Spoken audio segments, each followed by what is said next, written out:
I think you definitely bring up a good point of, is it a trait or is it a state? Right. Ooh. Yes. Yeah. Get some snaps in for that. Y'all hear that? Mic drops. Well, guys, are we still recording the podcast or are we just having a discussion? I can't tell. Welcome to the Y in Psychiatry, Hi, I'm Dr. Mayo. I am a consultant liaison psychiatrist. where we delve into the intricate nuances of psychiatric topics. Hello, guys. I'm Dr. Handrada. I did my residency from University of Connecticut and my fellowship from Georgetown University in consultation and liaison. Each episode features interview-style discussions that explore the intersection of the mind, medicine, and the human experience. My name is Edmund, and I am a PGY1 psychiatry resident. Together, we'll uncover the hidden why and the groundbreaking discovery shaping the psychiatric landscape. So grab a seat, warm beverage, tune in, and let's embark on this journey to unlock the mysteries of the human psyche. Only on the Y in Psychiatry. Welcome back to the Y in Psychiatry. Guys, I am so excited for today's episode. We're going to keep jumping on our train of the Bipolar Express that we're going from north to south, people. That's that Bipolar Express. I hope you guys got your tickets. First class only on the Bipolar Express. And so before I introduce our speakers, the last week we introduced bipolar. We gave you guys a quick rundown diagnosis and how we diagnose bipolar. This week, we're going to be talking about some comorbidities. I'm one of your hosts, Dr. Amayo, consultant liaison psychiatry trained. And as usual, we have the guru, Dr. Andrata. Say hi. Hi, how are you guys doing? I'm no guru, man. I'm no guru. Nah, man, you are the humble guru. He's one of those humble guru. I bet he walks around the campus with the sandals and with the robe. And then, as usual, we have Tan, the mastermind behind everything. Tan? I'm here, Tan, Dr. Wen, that dude on the podcast, whatever you guys want to call me. But I am tech support here with a little bit of experience in psychiatry and child psychiatry. So, hi, everyone. So many humble people on this podcast. We should change it to the humbleness of psychiatry. So, why are they so humble? Psychiatry. Why are they so humble? To get. Yeah. Anyways, let's not get too deep.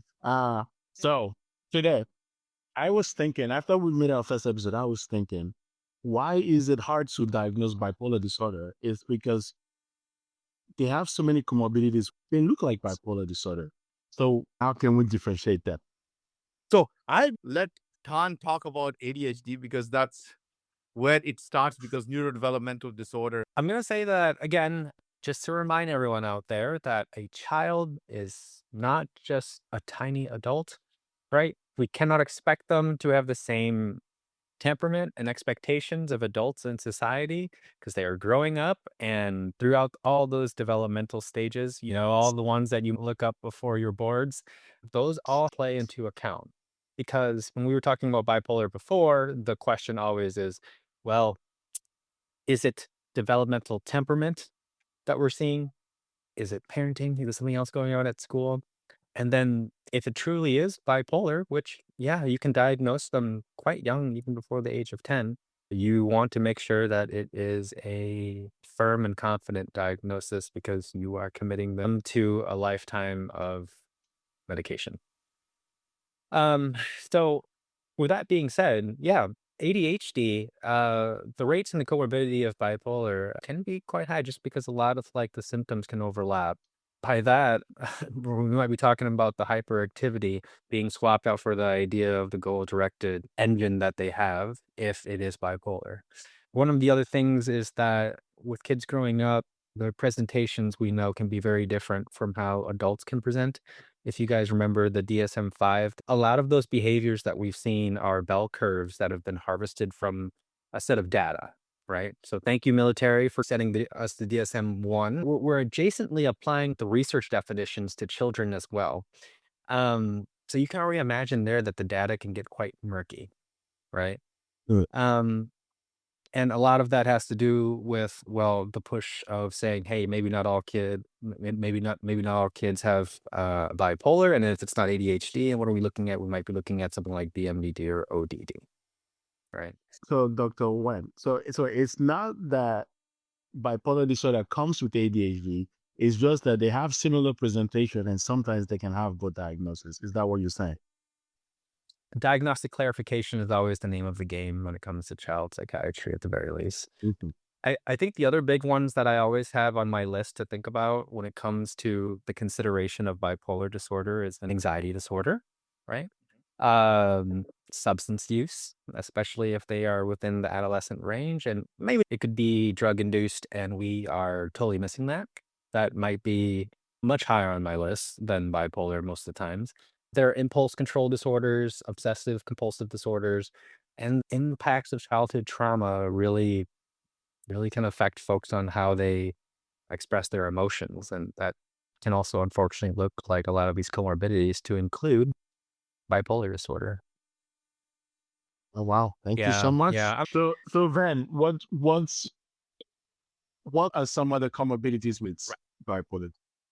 So with bipolar disorder, as Tan mentioned, like in kids, it's very difficult actually to differentiate between the two, right? Because as we know from our depression podcast, that our prefrontal cortex fully develops around age between 23 and 25 years, right? So kids are very impulsive because your limbic system is developed way before your prefrontal cortex matures. So, and we are going to talk about the neurobiology of bipolar disorder, how they have found that there's a decrease in the activity of your ventromedial and ventrolateral prefrontal cortex, an increased activity of your amygdala in patients with bipolar disorder. It makes sense, right? Because your limbic system is the main thing that is driving all your impulses. So there is no control over the impulses, right? So it becomes very difficult. So to answer your question, we do not know the biological overlap, but I'm sure in the next few decades, we might be able to know the genetic overlap between different comorbidities. If you look at patients with bipolar disorder, once you diagnose the condition, you have to make sure that you're ruling out all the comorbid conditions associated with bipolar disorder. Like, for example, the risk of having anxiety disorder is extremely high in patients with bipolar disorder. It's like approximately 90%, right? Like we're talking about Hmm. generalized anxiety disorder, social Yeah. phobia, panic disorders. Because if you don't treat the underlying anxiety, then you basically see an unresolved bipolar disorder or treatment resistance. Then bipolar disorder is also pretty comorbid with ADHD, as Than mentioned. So it's like approximately like the range is like about 9.5 to 21% actually of patients with bipolar will have comorbid ADHD, right? Now, you treated the bipolar disorder, but if you don't treat the underlying ADHD, you do not see a full remission, right? You see that the patient is not doing well. Bipolar disorder is also pretty comorbid with personality disorder, right? The range is like about 20%. So borderline personality disorder is pretty comorbid. And if you look at patients with borderline and bipolar, you see a lot of overlap in the symptoms, right?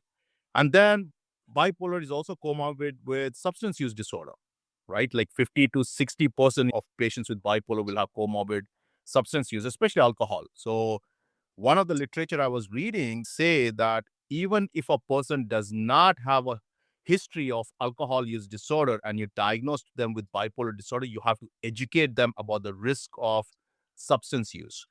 If you don't do it, it's actually a psychosocial malpractice, right? So it's extremely important actually to educate the patient about the comorbidities, even if it has not happened so far. And then last but not the least, bipolar is also comorbid with the eating disorders. It's like approximately 2.231%.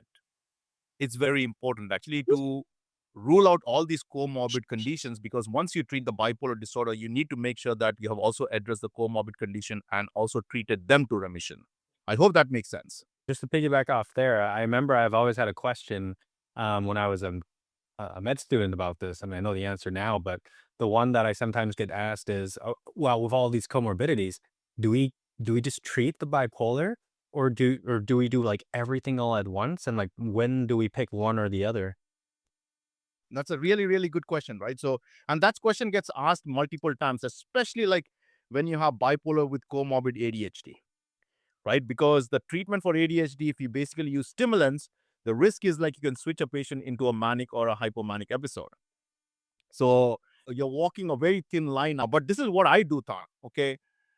So in adults, what we do is that we'll first use a good mood stabilizer, get the bipolar disorder under control, the mania or the hypomania, and also treat the underlying depressive symptoms. And then if we see ADHD symptoms when the bipolar has achieved remission, suppose that I use sodium valproate in patients over the age of 50 years, or I use lithium in younger patients, I come to a therapeutic dosage which is renal safe. And once a mood is stabilized, I do not hesitate using a stimulant while the patient is on a mood stabilizer.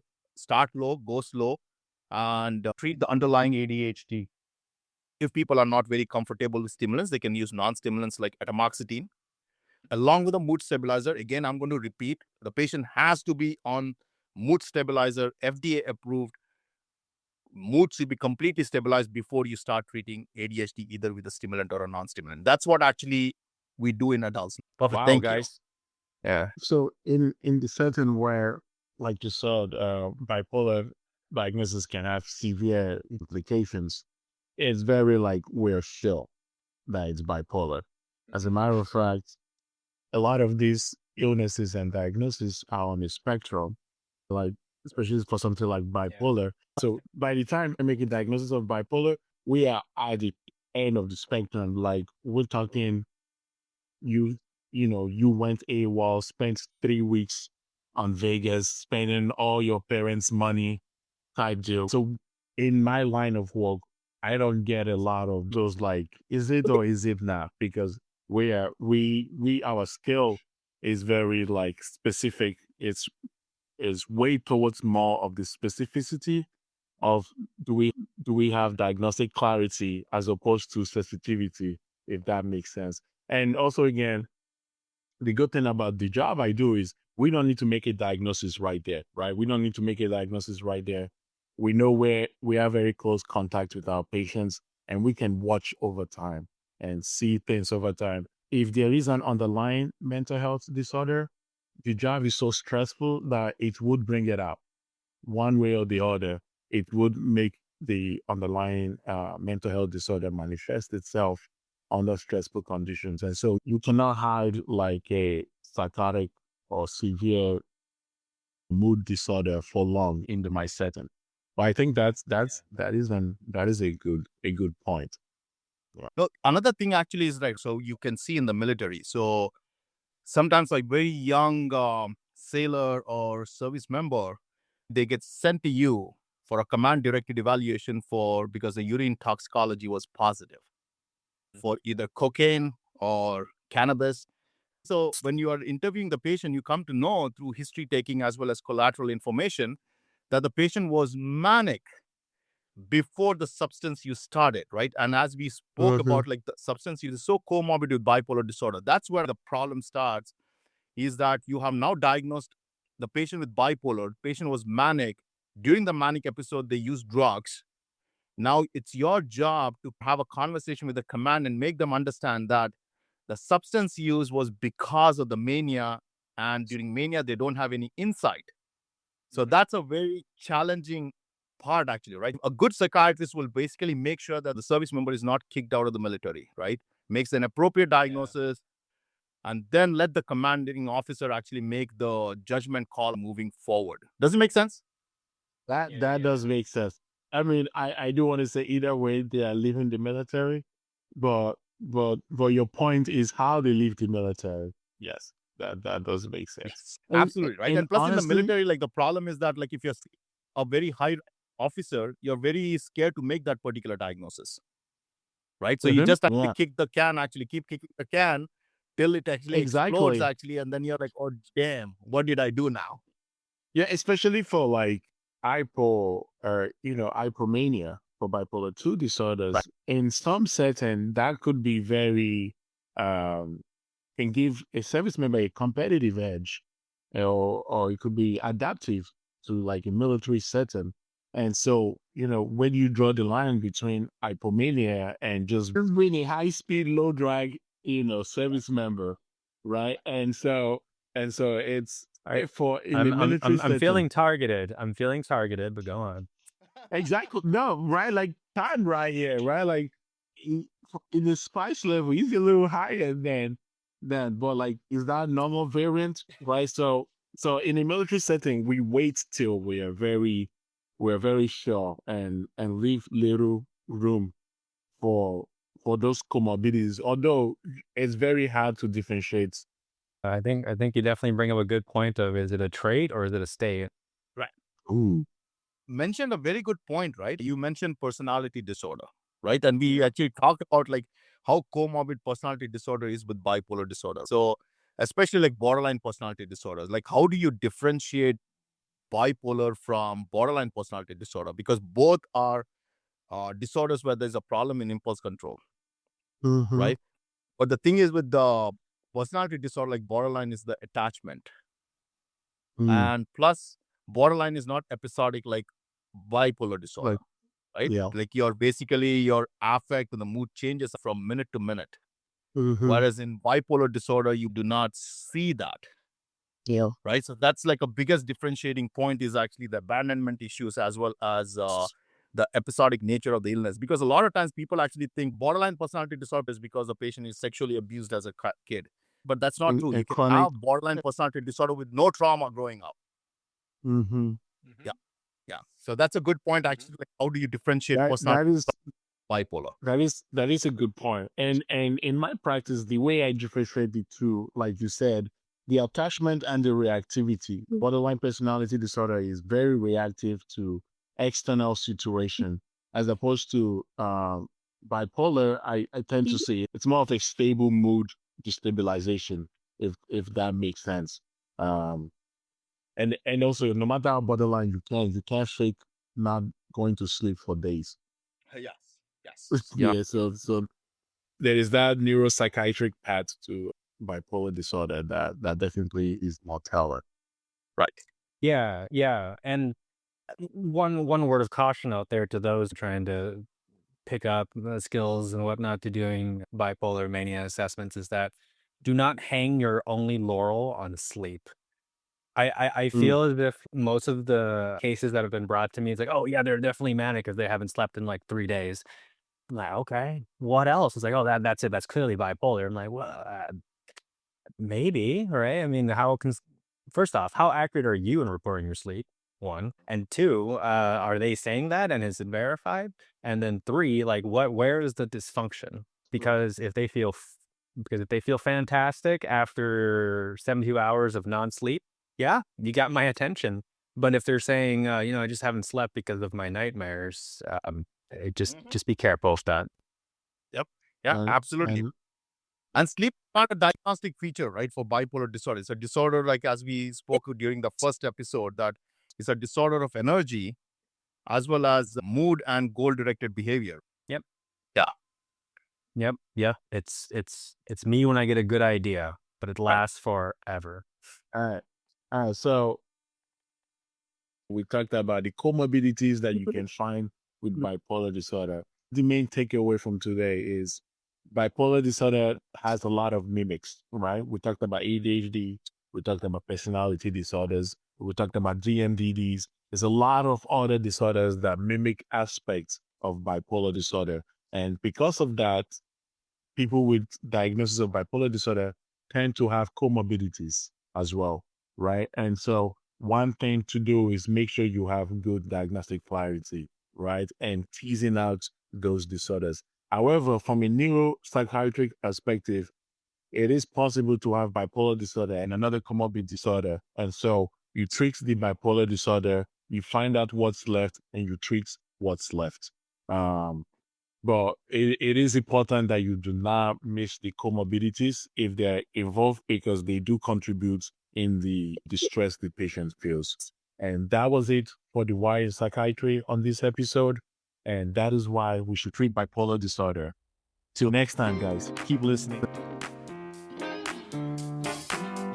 Thank you for hanging out with us today's ride aboard the Why in Psychiatry Express. Our crew is already back at the drawing board, bringing up topics for the next episode.